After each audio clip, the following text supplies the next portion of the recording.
Nangunguna ang City of Muntinlupa sa pinakahuling medal tally ng 2023 Batang Pinoy. Meron na silang 10 gold at 7 bronze medals.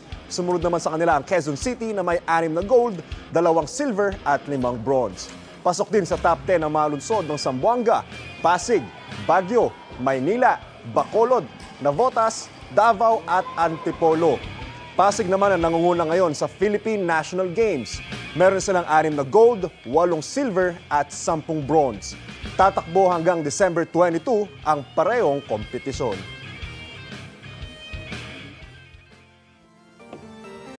Mga kapuso, know the weather before you go at mag-subscribe na sa GMA Integrated News sa YouTube. Para sa mga kapuso natin sa abroad, bisitahin ang GMA Pinoy TV at www.gmanews.tv.